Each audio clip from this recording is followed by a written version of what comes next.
location, we have over a decade of evidence collecting on this house. And what we uncover is dark. Oh my God. Oh my God. Mysterious. Just record us going in. And something I don't think any of us expected. Oh, wow. What? Nobody has ever got on video in 11 years. That is what I was told after the fact, that there were some bones that were confirmed to be human. This place is truly dark, nasty, and evil. Give us this day our daily bread, and forgive us our trespasses, as we forgive those who trespass against us. Oh my God. This is your epic day! Everything about what just happened was very, very disturbing. What the hell? Rolling? Yeah, I'm rolling.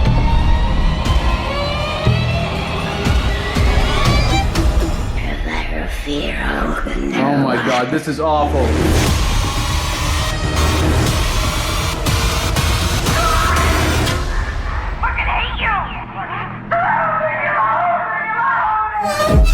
Holy shit.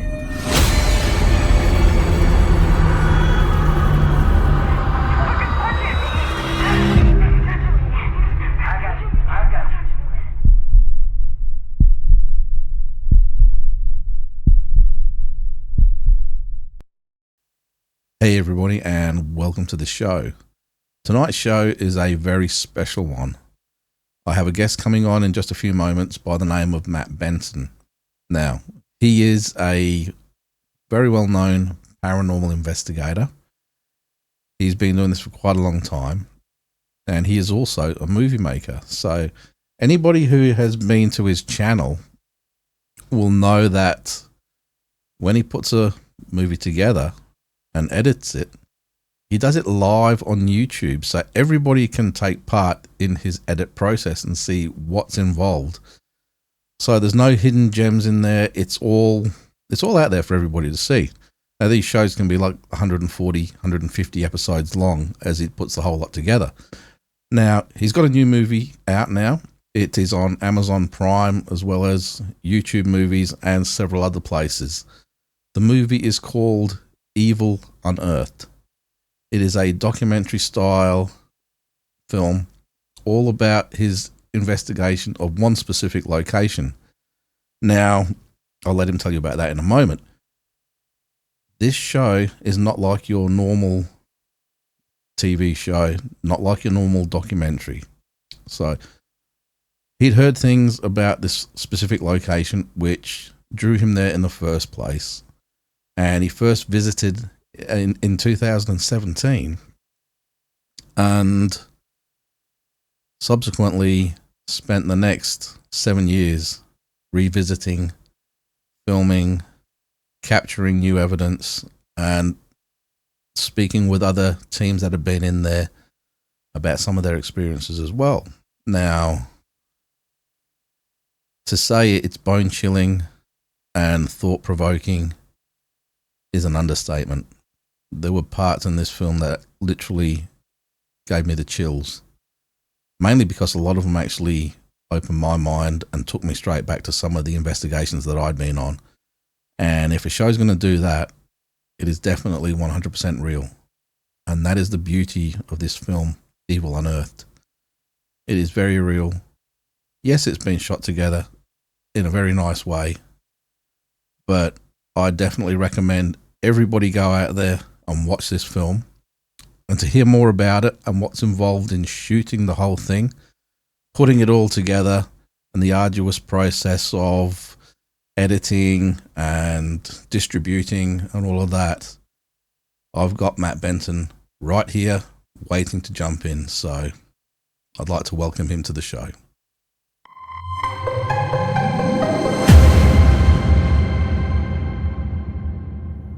And I would like to welcome Matt Benson to the show. He is currently on deployment somewhere in the world. How are you, my friend? I'm doing fantastic. That's awesome. That's awesome. Now, what originally got you interested in the paranormal? Well, it all started when I was a little kid. I used to see shadow people when I was very young.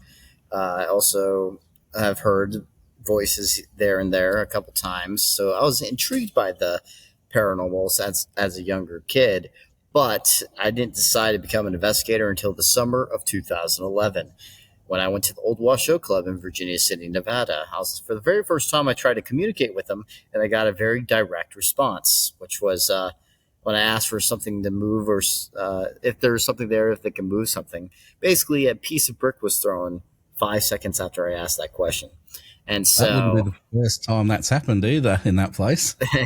yeah, so that got me hooked. I was like, holy, it's not like the shows out there. You can actually get a response back. Because when I realized that, I was like, okay, this is pretty cool. And now I want to do this for a living. So here I am, 15 years later almost. So it's one of those things that really does get under your skin, and you just get into it, especially when you get that first piece of evidence that just wants you to go for more. I've got some stuff on the computer here that would absolutely blow your mind. Now, we've been friends on Facebook for quite some time, and I've been following a lot of your exploits, and I think that sort of leads into where we're going with this. I think it was back 2017, maybe somewhere around there, you first visited a certain place. Yep. And yeah, actually 2017, I was doing a different documentary called Man vs. Paranormal. I canceled that documentary because I was getting a little ahead of myself. I wasn't completely prepared for when it comes to the quality of production I wanted.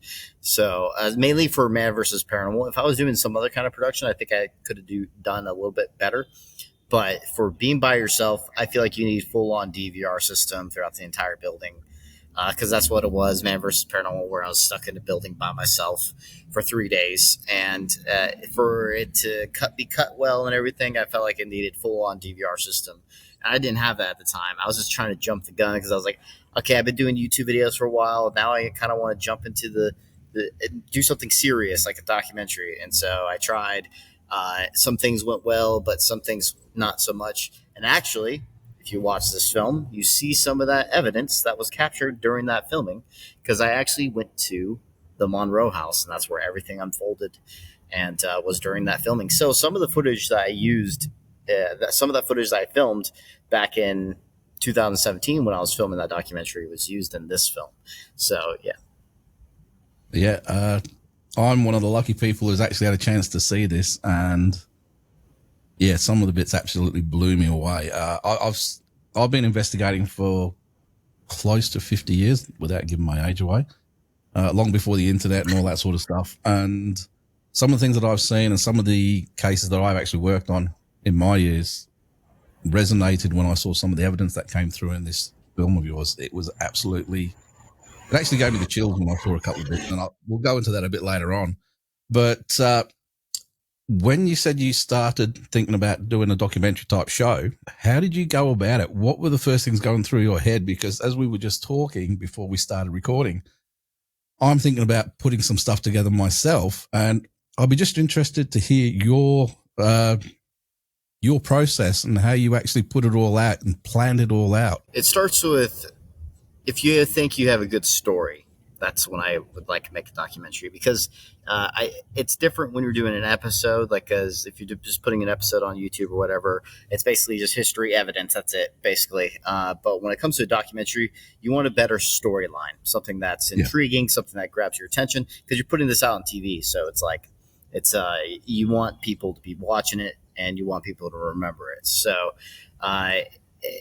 it had to be a better storyline, and I so far found 2 locations and 2 different great storylines. This one's way better than my first film, in my opinion, just because of the storyline on its own is like, this is insane. This location of what was found is like a horror movie, but real life, and so it's pretty cool. Like in the posters and the trailers, you see that I find a stick figure. Like kind of like Blair Witch Project inside of the crawl space, which you expect to see that stuff in the movies, but it happened in real life. It was pretty crazy. So, sorry, without giving too much away, You're in the crawl space of this building. You had your hazmat type suit thing on at that time, weren't you? The big dust suit and everything. Yeah. What goes through your head when you see something like that right in front of you? It's all good when you watch it on film, but when you're in the actual place with it, what goes through your head? I was excited, like, because as a filmmaker and an investigator, I never thought I was going to see something like that. I'm a documentary filmmaker, by the way, so let's make that clear. So whatever happens, and so when it's something crazy like that happens, and I was there in the moment, I was excited as a documentary filmmaker. I was like, "Oh my god, I can't believe we're seeing this right now!" And it was actually Eddie that pointed it out. I wasn't aware of it at the time until he pointed it out. I was like, "Oh my," because I'm a paranormal investigator, but he isn't, so he doesn't know what it is. Is what he was like. He doesn't really know. He's just trying to show it. And sure enough, I was like, yeah, that looks like it's witchcraft related. And so that was pretty cool. Yeah. No, it blew me away. And it only seems to build from there. Now, when I watched the show, and for anybody, well, remind everybody, it's called Evil Unearthed. And yes, it is, I remember watching the trailer for it, and I thought, yeah, this looks good. And then when I got to see the whole show, oh man, you know, I didn't want to go to do what I had to do at the end, but I'm going to watch the rest of it a bit later on. So I'm about 90% of the way through it. And yeah, it's definitely a journey and an adventure. When you first went into that house, did you ever envisage how long you would actually be spending filming there? I had no idea. I had no idea how long it was going to take to film this thing because, obviously paranormal doesn't work on command all the time. So I've been there many times, and some of the times I've been there isn't shown in the film because we didn't really get anything during those times. But I went back there. I think I went there on separate times, probably around 10 times, 10 different times. Don't quote me. I think that's what it is, but I'm not 100%. But I kind of lost count. But I went there multiple times, gathered a lot of evidence, and then also gathered even more evidence from people that were interested. That were interested in sharing the evidence to me, and the ones that were good enough, I put it in the film because I thought were intriguing. It's like that you'll see, and like there's something that happens that's pretty weird. Yes, the way you actually put it all together absolutely blew me away because you go in and do your visit, and obviously that's the first time you were in there, and then that phone call came through. Yes. So the phone call that was is a perfect. I'm just saying this, when I got that phone call and that recording of the phone call. This is back in the day in 2017 before you needed permissions to record on the apps that they had. Because now you need like permissions to do some recordings and stuff like that. So it's a little bit more complex and all that. This is back in 2017 where it just automatically records if you had the app. And so I was lucky I had that. So it caught the whole experience. Mike Diddy is the one that was investigating at the time. And then sure enough, a possession was taking place. And so, yes. And I knew since the beginning after that recording, I was like, this is how I'm starting the film, as the grabber. And then I made it into a really cool intro. It's actually it is my favorite intro I've ever done in anything I've done. So, well, let me just tell you up front, before when we were talking, I said there was a certain spot in the film where I got the goosebumps, and that was it. I'll be honest with you. Now, in my time investigating, I've been involved in 3 exorcisms, not actually partaking in it, but a local exorcist that was over here at the time wanted me to document the whole thing. So I was recording the whole thing. This is probably going to tease people even more, but when I heard that voice and what was going on, it gave me the chills. It gave me the goosebumps because it took me right back to when I was doing these things. And there were a couple of key differences in that to what I experienced. But in the 3 that I've been in, each one of them's been a bit different. And I don't think you could have come out better for actually getting that phone call, because like I said, yeah, that gave me the goosebumps. And as you said, it's a brilliant way to kickstart everything off. And then the way you put it all together and leading up to what goes on, and then obviously other stuff happening later on. What did you do after getting that phone call initially? After getting that phone call, I was like, okay, I want to go back there. There's something to this building. There's something that needs to be more things that need to be uncovered. And so I was thinking this needs to be its own film. Like, it has the story. This shouldn't be like a side location for Man versus Paranormal. This should be its own film on the Monroe House, because it had the perfect story. And so after I started uncovering more and more about the house, like I actually got the information of the person that was doing the rituals in the house. I got the history of the articles and sort of death certificates for the people that have died in the location. So basically everything you need to know of what could possibly be causing the haunting there, or some residual activity there, would be from. And we have actual documentation on what this could be. And my personal opinion, based off of everything we captured, especially evidence-wise, you'll see it's very rare when your evidence correlates with a like haunt so well, like they can just. Oh, sorry, planes go by. Uh, so it like sometimes you go try and collect evidence and everything, you get things here and there, but it doesn't really give you an answer of what it is, or what's causing the haunting. This really pointed towards the rituals, because a lot of the evidence was associated around the artifacts, and so when it comes to our EVPs, DVPs, and all that, so it was interesting. Well, what another thing that I actually sort of stuck in my head about watching the film is that whenever you go into certain locations, you always see some of that graffiti on the wall. You might see a pentagram sprayed and stuff like that. That 9 times out of 10 is just kids doing their thing, and there's not much to it. But when you found, as soon as you saw those figures, I think the initial comment was something a little bit different, and I was going, no, it's this. But the amount of intent to actually build one of those effigies and put it all together like that, there's a bit of power and there's a bit of knowledge behind that sort of thing. So, and plus, how long did it take you guys to track him down? It was actually 2023 or 24 when we found the guy. Yeah, it was about that time. And then we talked to Michelle Belanger in 2024 when we got even more information about what occult he was a part of and everything. So it was pretty cool. That's more towards the end, so I don't know if you've seen that part yet with Michelle Belanger. But so when you get to that part, you're going to get a lot more information. So the information is unfolding in this document. This is the most in-depth documentary that you're going to see on the Monroe House. It gives you pretty much all the answers, except for the bones. We still to this day don't know whose bones those are. That's the only thing, and we won't be able to know that unless we are allowed to take those bones out for our own, for our own. What's the word I'm looking for? To get them actually tested, DNA tested, and all that.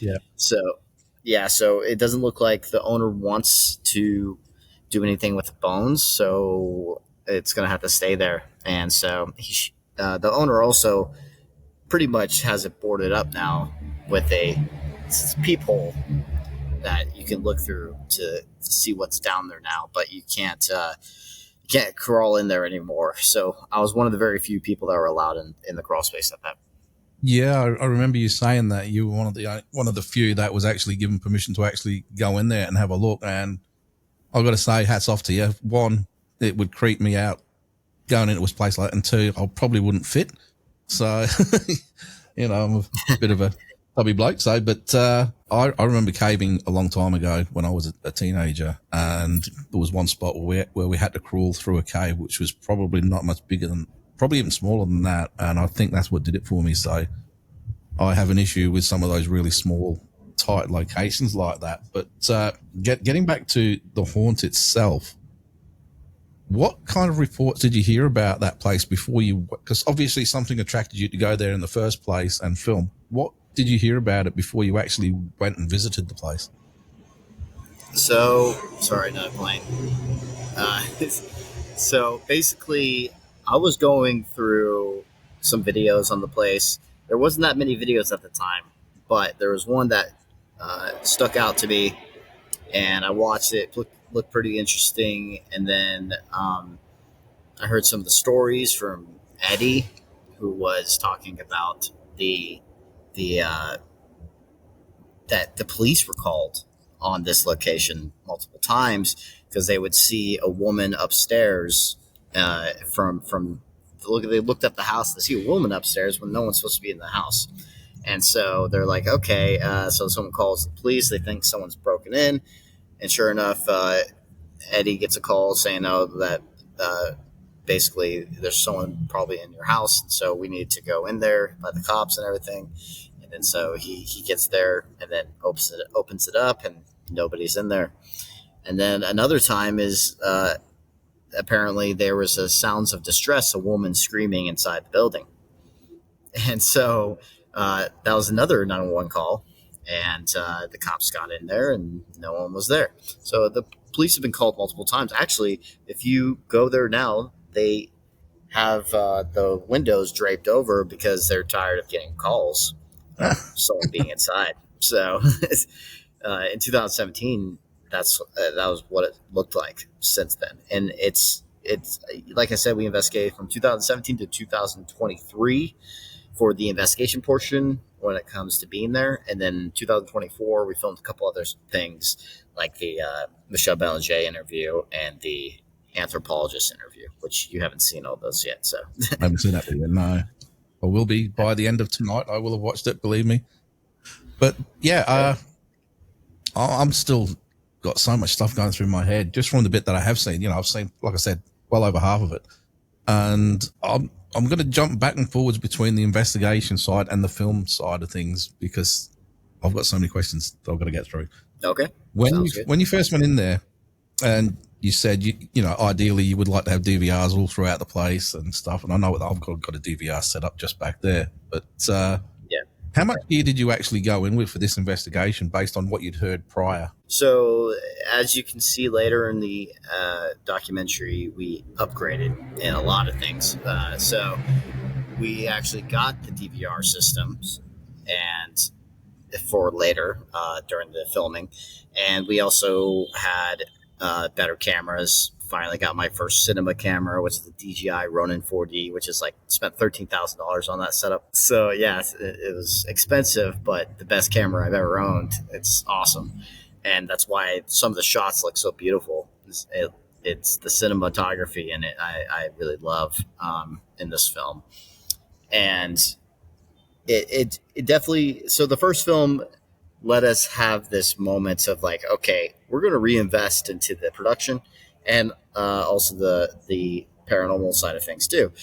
So we reinvested in the cameras, and now I am currently reinvesting in more paranormal gear at this very moment from the money that's going to come in from still the first film and this one that just released. Because I've always wanted to do things a bit more scientific, just haven't had the chance yet because it costs a lot of money to do it properly. So I have a lot of data collectors, data loggers, I should say, that I have purchased. I have currently around 7 data loggers right now, and so that's going to be implicated into some setups. I'm going to have some rig setups also that are a bit more scientific instead of what you see in our first 2 films, which is like your standard stuff, video, audio, a little bit of ITC, which isn't scientific, but the ITC is not scientific, but I still find it fascinating, especially during this Estes session that we did. It was very interesting, but like I said, it's not evidence, but still interesting. Yeah. Getting onto that Estes method, you had the absolutely coolest block your eyes setup I've ever seen for an Estes method. That was pretty cool. Yeah, I like horror, as you can tell. So I got that mask for 2 reasons. One, I am so desensitized by the paranormal. I need something else to like get me a little bit, to feel a little bit of something. So having that, like, it puts me in a situation where I'm more claustrophobic because everything's cut off. Your air is a little bit, it's a little bit harder to breathe in it. It's and you definitely can't see under anything. Like some of those Yeah. masks and everything people wear, you can still see kind of underneath some of them. This one completely, no, it's sealed. You can't see anything because I blacked out the eyes with electrical tape, black electrical tape. So you literally see nothing, even with a light shining at your at the face mask. You don't see anything. It's pretty cool, actually, and so it gives that claustrophobic feel. That's one thing I like about it. So if anyone, so far, no one else has done it. I think they're freaked out from it. No. I'm the only one that's done it in my team, and also I've done a handcuff too. So I just didn't do it for this film. So because You'll for go in, alone you go. sessions, like yeah, for alone sessions, I like to do a handcuff, just add a little bit more. And uh, for I knew as an artist also that this will look really cool in red lighting. So Yeah. I was like, so this was pre-planned for a while.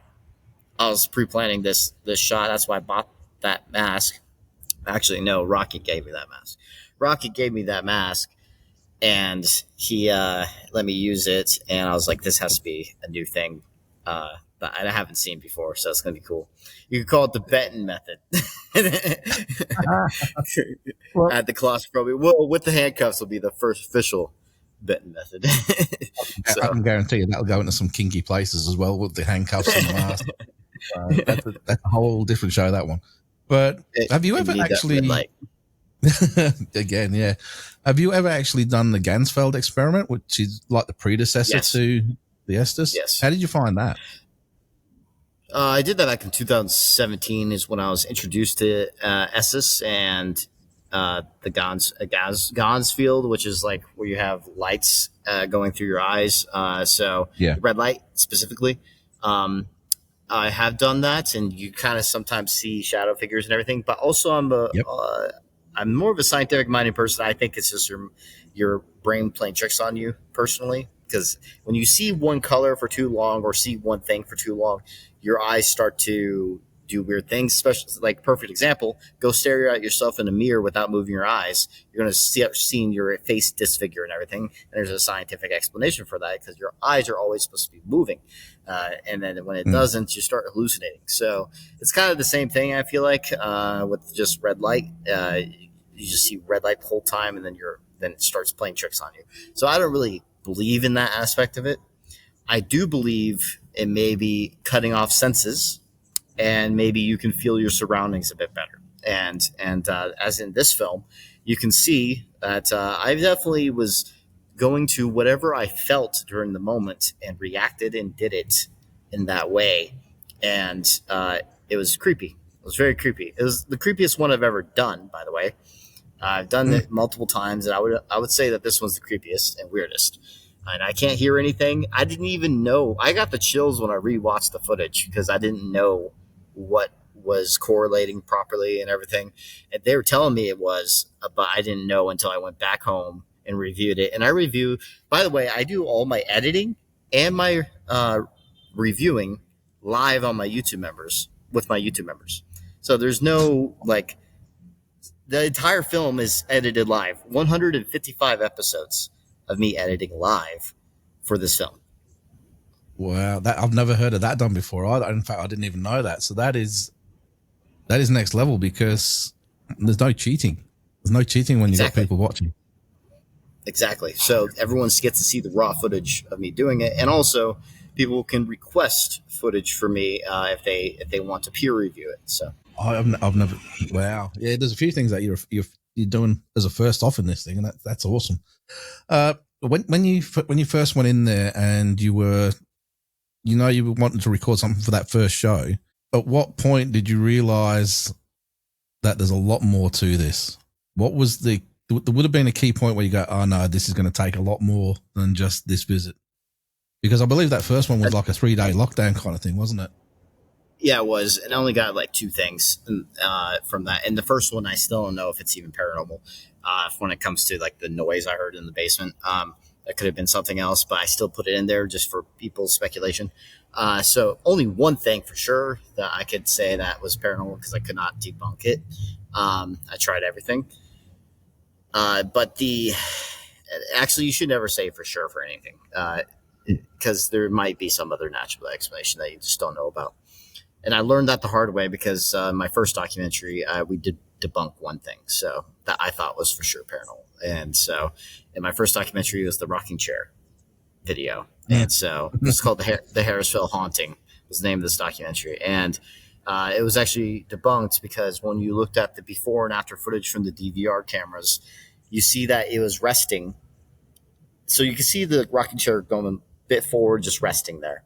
Then Billy walks towards it. It moves on its own, it looks like, but it rests where it's supposed to be resting after it did that. And so after seeing side by side in its resting place, it was at a different position. So it was obvious it was stuck on the wall prior until he walked up to it, and then it came loose. And then so we thought it was pushed at the time, but that's not what happened after someone pointed that out after peer review, which is why I like to do this. I sent the footage out to a skeptic, and then he gave me an explanation for it, and I was awesome with him. So, yeah.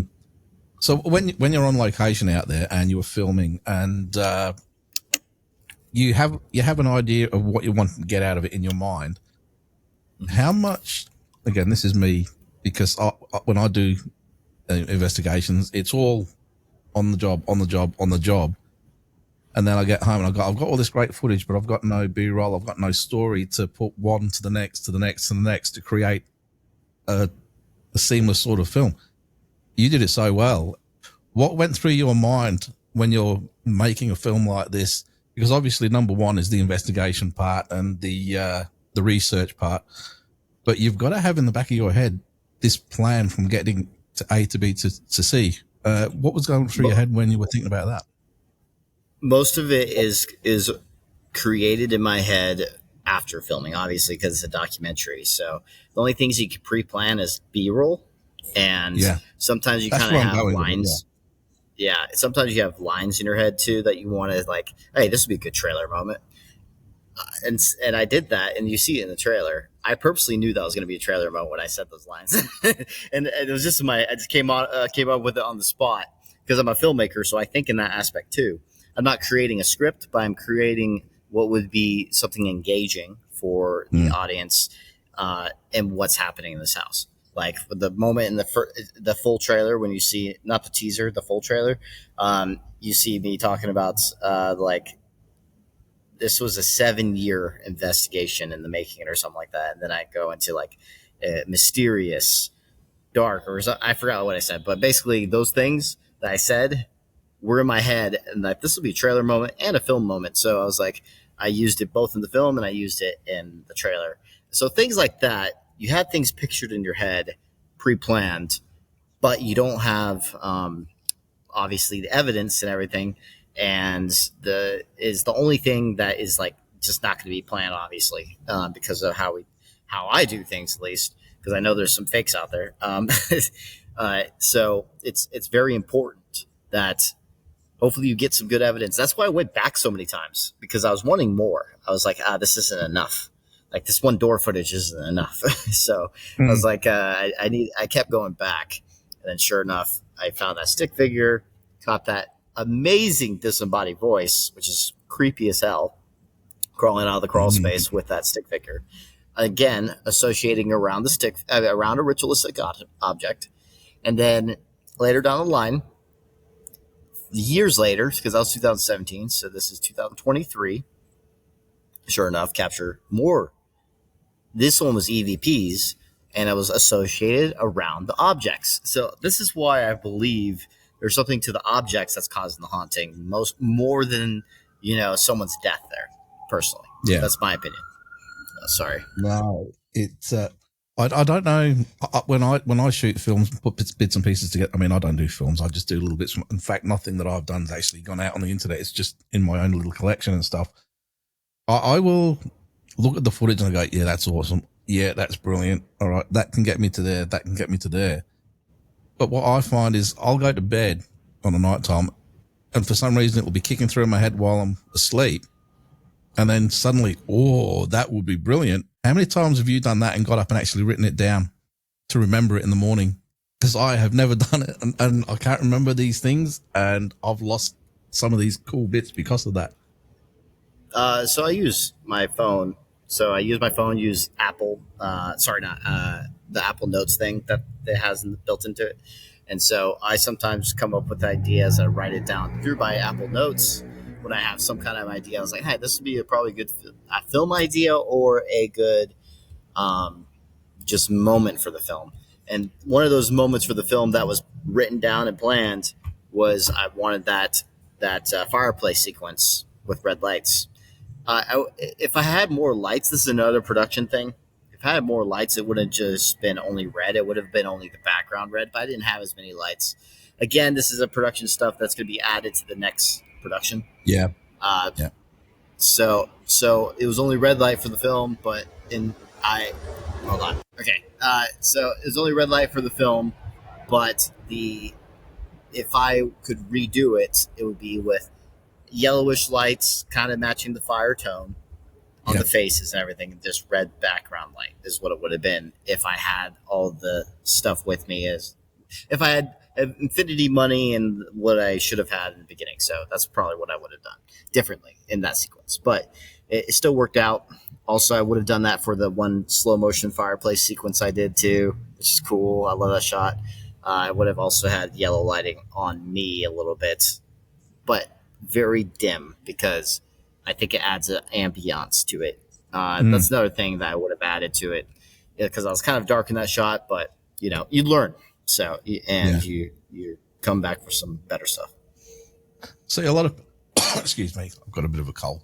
There's a lot of people that would turn around and say when you see all these lights and stuff, it just makes it all a big production. But no, you've got two parts to it. You've got the actual investigation stuff, which is 100% real, and then you've got the I want to make it look good as well. So you do have to have certain little things. But I mean, just me here, I've got about 3 lights on me right now. Yeah. And it's one of those things. It doesn't make it any less real just because you're taking the time to make something look a certain way. What happens on location happens on location, and if you've caught it, you've got something very real there. So I get what you're saying with that as well, and I know what you're talking about dollars. I mean, I've spent so much money on my little bits and pieces, and I wouldn't have anywhere near the same sort of gear as you. I mean, yes, I've been doing this for a long time, but what people don't forget, well, what people do forget is that I've been doing this long before the internet, and when shows like Ghost Adventures and all those shows came out where they're bringing out all these new devices, and that's it. Everybody's jumped into the electronic revolution. I was back the ka-chunk cassette recorders for EVP work and, even dowsing rods and all of that kind of thing. And how much of the new stuff do you really enjoy using? Okay, so most of it I think is trash. And the reasoning why is because it's a lot of false positives. And the only false positive thing I actually do use sometime is the ITC stuff because I do believe there's something to it, but it's just not evidence is the problem. So it's just more of the experience and see maybe you can get something. The stuff that I think is it's not good evidence. I want to make that clear. It's not evidence, but I have had some weird things happen with it, especially in my Soul Seeker days, which was a different team I used to be a part of. I got some crazy stuff on the ITC stuff during that time period. So I would say the things that I prefer is first, video, audio. Those are the best. And then you have data loggers that collect it actually records the data in a when you're doing an investigation. You want it with a rig setup, or if you want it with a just in the room. It's good to collect data because what if some kind of phenomena happens, and you also got some spikes on the barometric pressure or the EMF at the exact same moment. That'll be interesting because if you keep collecting enough data, maybe you could find out what's going on. Get a maybe pattern to you it all. see that it's associated. Yeah, see if it's associated. And then there's other plans that we have to try and make the ITC stuff actually scientific. So we're building things for it. So we'll one day hopefully try and I'm trying to see if I should give the idea. I'm trying to see if I should give the idea because I want other people to try it, but I also want us to be the first. You know what I mean? So No, don't we do have an anything. Don't idea. do anything you don't want to. Yeah, but I get So where you're going we have with an this. idea. Yeah, we have an idea for trying to make it more scientific. So I'll just say with that, and then it just has to be built. And we have our own engineer. Haven't announced this yet, but we do have an engineer now, part of the team. I'll be announcing that in the beginning of 2026 of 2 new team members that are a big part of what's going to happen with the future of Paranormal Research Unit. That's the name of our team. It's Paranormal Research Unit. You got some cool hats and stuff, by the way. I might have to hit you up for one of them one day. But, yeah, actually, I'm pretty known for the Paratac helmet because I was actually the first one I think to come up with anything like that, and then it was even improved by Josh Bender, who did. Is that the one in the film, the phase 2 one? Yes. Yeah, that was the Yes. duck nuts. That that's A cool. lot of military love it and want it, but he doesn't want to build some. But he doesn't want to build more, I should say, because it was complicated for him and stuff like that. But I will be making a video about the 1.0 version so people can make their own for the 1.0 version if they want. So the 2.0 one is going to be custom to, I guess, only for me. So, but that's for Josh. That's because of Josh, because he's the one that built it for me. So he wants to focus on his other stuff. Yeah, that was the only. I had a little internal criticism in my own head. I saw that helmet and I thought that's the duck's nuts. And then a bit later on, there's a scene where you're walking through one of the rooms under night vision, and it's all good until you turn around and look at the camera and you get that big lens flare happening. It would happen with any. That's the only thing that I was able to really say. That's the only problem when it comes to. When it comes to filmmaking, that's a problem. But when it comes to evidence, it's not a problem. Because the helmet's for evidence. It's not really for filmmaking, in my opinion. Yeah, it's the capture what I see and hear. And so I've seen things too many times where I am pointing my camera in a different direction, but I'm looking another way, and then I see a shadow figure or something else happens, and I'm not pointing in the direction at the right moment. And I was tired of that, so I thought of the helmet idea where I could just have a battery pack in the back of it and have everything connected to where it'll last for a longer period of time. And so, and all in just one device. And so, and then it just got improved by Josh Bender to have it to where the IR lights are 20 watts of IR. So now it's like so amazing. Pretty intense. So, yeah. The only I had the same sort of thing quite often in an investigation. It always happens where you're not looking. Everybody turns around and it's happened. It doesn't happen again. So what I will do, I've actually got the Insta360 camera, and you just purchase that somewhere. So it's continually recording all directions all at once. So if something does happen, you've got a pretty good chance of catching it now. That's not going to work in a dark environment, obviously, but if you're in a well-lit environment, it's good for that. And we need to get in. Yeah, go on. It's funny you mentioned that because we've been making plans for that setup. Oh, and I'm also trying to make an IR. That was going to be the next thing I was about to say, but we don't have a night vision version of that. Yeah, we don't. So I'm for the next documentary, I'm going to be hitting them up. So see if they're like for TV. Yeah, the only issue you have with the 360 camera, especially if you make it IR, is where do you point the lights? That's another invention that we have an inventor for to do those things for us. So, our own engineer he already makes the best IR lights in the business, which is known as Deadlight. So, yeah. Wow. All right. So what? So when are you going to be visiting the house again, or do you still visit there quite regularly, or are you moving on to other locations now with your next phase in mind? I like to do. I will be visiting the place. I won't. I don't have any problem with that. I'll be going back for sure, but I won't be making any more documentaries there unless I can literally dig up the bones and actually fully do an excavation down there. It's probably the only time I would even think about doing that.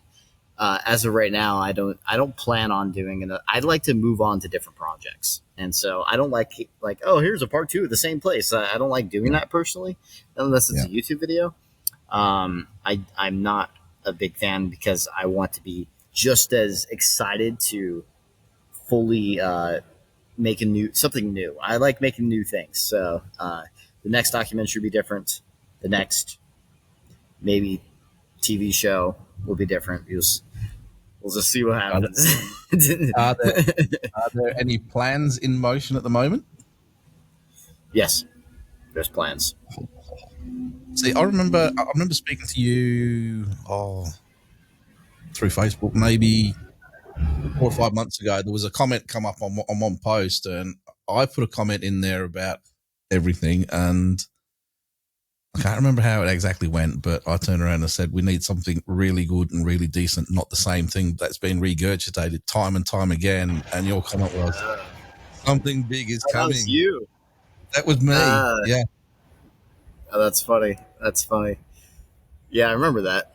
Something's in, was it the one where Chip Coffey was like saying like, oh, paranormal TV shows are dead or something like that? Yeah. Is that the one? Yep. That's I think that was the one. Yep. You just have to come up with some unique ideas. Let's just say that. And I'm not going to say much more because I can't really give away details because I don't want to be taken is the main reason. Yeah. So, yeah. Well, I remember years ago, there was this TV show, and it's one that you might have actually enjoyed. Now, I can't even remember the name of it, but it's one where these guys would go to the absolute extremes. Like they were in one of these prisons, and I agree with some of what they said is like, you know how people say you shouldn't be provoking in the paranormal and things like that. Yeah.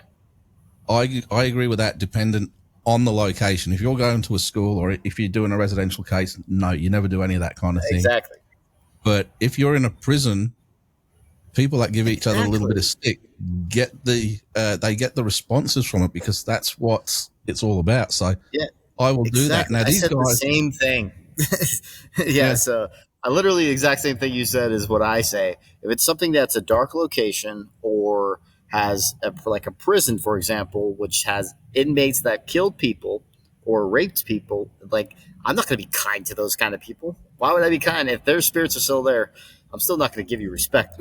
So it's like I want good results, and so I only do that for people that are known to be good spirits or could be good spirits. I should say, in theory, because everything in the paranormal is theories.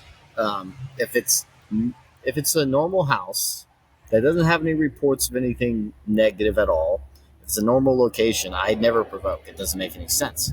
I only provoke when it's a negative entity or a history of negative things. So of people that were involved.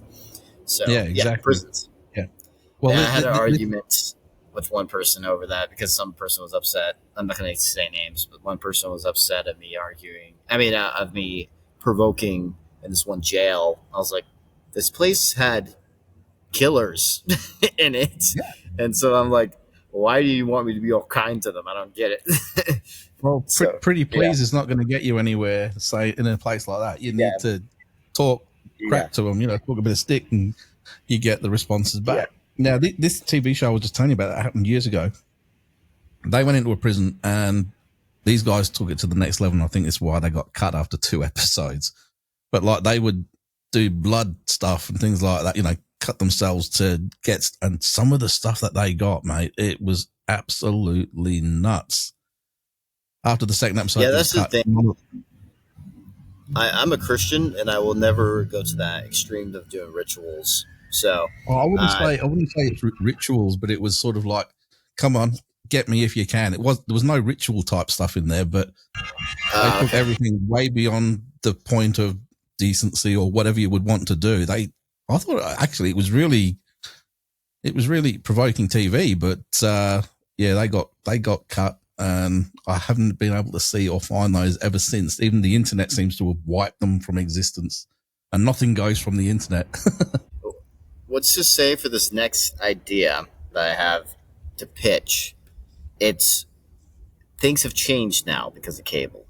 It's not Yeah. really that much of a thing anymore. It's now streaming services, and as you can see on streaming services, they don't uh, they don't care about as much of gruesomeness anymore because it's on us. It's different now, and so Hmm. it's not cable anymore, and it's not commercial. Like you don't have commercials playing over, at least unless you're on Tubi or something like that. But it's different. It's not timed, and it's not where you have to be PG the whole time anymore. You can be TVMA now, and it's fine. So that's another reason why I think this next show idea I have will work well in today's day and age. It wouldn't have probably worked well back when it was just mainly cable. Just saying. So We're going to have a conversation after we finish recording now and find out what this is all about. But all right, so you've spent all the time, you've recorded it live with your YouTube audience, which is bloody brilliant, and you've got the whole thing put together. How many re-edits or how many bits did you chop and change just to make it flow and to give you a nice polished finished product? I only remember fixing two things when it comes to a re-edit because first one was I left in a piece of evidence from another person that I thought was maybe interesting, but also wasn't good enough proof because anyone could say it was basically. And so the history of the location is of there's apparently past abuse that had taken place there from the newspaper articles that you read, and so there was a recording out there of it sounded like two couples fighting inside the building. But the issue was they were there. They say it wasn't them, but it's not good evidence, I feel like, because it could just be them. You know what I mean? So I was like, I'm just going to cut it. It doesn't flow well either. So I was like, I just cut it out completely.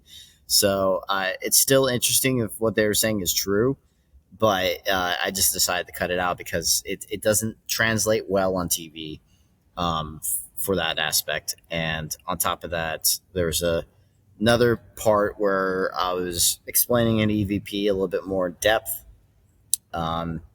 which I found out. I found it interesting that it was during a moment no one was moving, and so I was really trying to break it down. I made it into a lot longer sequence, but I decided to cut it down completely because the film was already pretty long, and I wouldn't call it.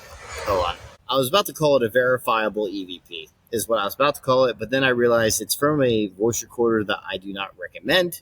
It's low quality audio, and I make that statement in the documentary. So I was like, I wouldn't call a verifiable EVP to something that's this low quality in audio. So I was like, never mind. I'm not going to say that. So I cut it out completely, and then I just showed it basically. And I did show it during live time too, so you can make your own assessment on it also during the moment. So these are all up on your channel now, all these videos where the different episodes where you've been editing the whole thing, so people can actually see you in real time if they go back through your channel and see you putting the whole thing together. Yep. They can see the parts where I cut out and re-edited. And actually, I would say there's a bigger re-edit in the first film there was with this one. The first film, there was a bigger re-edit. Like the whole beginning, I completely re-edited in the first film. So that's brilliant. All right, so I did both films, by the way. I edited live. I edited both films live, by the way. So the first film was like, I think 130 episodes, I think was. This film was 155. No, sorry. The first film was 105 episodes, and this one's 155. So this one's a lot more episodes. I've never heard that done anywhere before. The last real question I've got about the show before we jumped a couple of little bits and pieces. Once you finished putting it all together, how did you go about getting the distribution to where it's actually going live now? Because it's in some pretty bloody big places. Oh yeah. So I did a lot of research, and the first time I was my first film, I already knew I wanted distributed. I didn't know how to do it, so I contacted. I found a sales agent, and so I talked to the sales agents. They said they can get him to distribution. I was like, okay, you have to pay him a fee. I'm not going to discuss how much it was here because he does things differently. He does things differently for different people, so that's why I'm not going to discuss it. No, I don't need to know that. I just want to understand how it sort of happened, because I remember seeing a documentary once, and they're talking about making a show for Netflix, and they've got so many restrictions in place. You have to use a specific the camera from a specific list, and this, that, and the other, and that I guess could take away from a lot of people actually putting stuff out, which is as awesome as what you've done. Yes, I understand, and that's why this next film we're going to have Sony FX6s, and also we're going to have we already have the DJI Ronin 4D, so we're going to have the proper cameras that would be Netflix rated. Technically, the DJI Ronin 4D isn't, but it's good enough quality where you could just say the Sony FX6 was the main camera. We could just say that, and they're not going to fucking know because it's like, because it looks just as good. They just need to update their list, and I'm pretty sure they would qualify that camera, because even Hollywood uses that camera. They use the DJI Ronin 4D in Hollywood, and Mel Gibson's one of his newer films, he used it. So if they use it in Hollywood, I know they're going to accept it as quality wise. It has 14 stops of dynamic range. It has 15 stops of dynamic range for the Sony FX6. So it's like it's pretty dang close. It's going to be fine. It's the best looking footage in the documentary is with that camera. So, oh man, look, everything, because as you said, you started off with certain cameras and different bits of footage, and I guess even the way you edit a lot of it together, just to give it a bit of stylization and everything, you change little bits, and I love. Look, this is not beating around the bush. I just love the whole image of the whole thing put together. It's got a definite, what's the word for it? There's a definite vibe. It's got its own personality, the whole way you've shot it. I think the editing is the biggest part of it. How it's shot, the editing is the main thing. Sorry, another plane. I'm at an airport. So this editing style, I'm very big on sound design. I spend a lot of money on my music, and so I think that's what stands out the most is my sound design. And I don't think I've seen anything out there in the paranormal world that is like my sound design. And so that's, I think, what sets this one apart. I very much like horror element, and this is a documentary. You know, there's found footage films out there like Paranormal Activity, Blair Witch Project, and everything, except they're fake. They're fiction. This is 100% real, and you have that horror element to it. So, to my knowledge, this might be the first. Like I said, to my knowledge, I don't know for sure. This might be the first horror documentary that I can think of, at least. So, yeah, it was pretty good. Okay, so I think we are just about out of time. So what I will do is I will get you to sum up and give everybody your teaser description as to what the show is all about. Now, we are talking about, obviously, Evil Unearthed, which is absolutely fantastic. So I'll get you to do that, and then we'll go into where people can find it and everything just after that. So as of right now, Evil Unearthed is about the Monroe House in Hartford City, Indiana. Ritualistic items, human remains, all of it. All the things you can ask for. Possession. It pretty much has it. The only thing it's missing is an apparition, but it pretty much has everything else. And so it's pretty crazy when you watch it. And I recommend watching it, and please leave a review. It's going to be on Prime Video, currently on Prime Video for US, UK, and I think Philippines. And then it's also available on Google Play and YouTube Movies. so you can watch it on on all three of those places right now. Yes, right now it is a purchase, but that really helps us because I spent a lot of money on this film, around $30,000. So it's pretty pricey to make it. I'm an independent filmmaker. I don't have any big producer like, here, make this. I'll give you money for it. I don't have anyone doing that. So it's out of my own money from Marine Corps pay, and the past film that I made is basically how this is being made with my money. So every little bit helps. You can either rent it or buy it. Buying it obviously helps more. So yeah, please support it on one of those sites. Just to add to that, you can see it on Amazon Prime Australia. It is a pay-per-view, so you can find it there as well.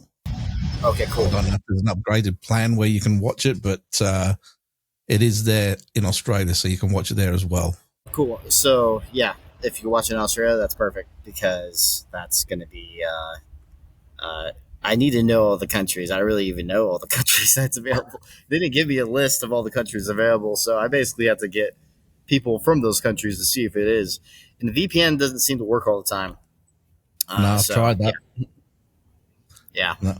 All right. In closing, do you want to let everybody know where they can find your channel and on YouTube, and where they can find you on your socials if they want to ask more questions or get involved in your next edit?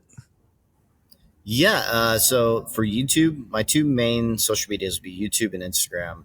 I'm just trying to use X more also. So YouTube is Paranormal Research Unit is the name of my YouTube channel, and that's where you can see a lot of old episodes. Like I said, I started back in 2011, so I have a lot.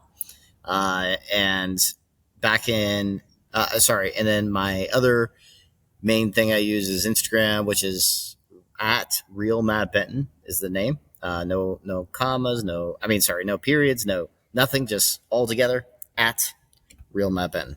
And so, that would be my two main ones, and X is at Matt Benton. So that's awesome. Well, I would like to thank you very much for coming on the show and telling us all about the absolutely sensational movie you've put together. And I would just say to everybody, get out there and get your dollars out and pay to watch this Evil Unearthed, because it'll make the hairs on the back of your neck stand up. It made the hairs on my arms stand up. It gave me the goosebumps at certain parts as well. So if it can do that for me, because I've been doing this for a long time, and if you can get that response out of me, you've actually put something together really well, mate. Oh, thank you. Actually, that's my favorite emotion to give, is when people say they get the chills from, like literal chills from this film. And I hear it a lot for this film, which means I think I did my job, which is really cool.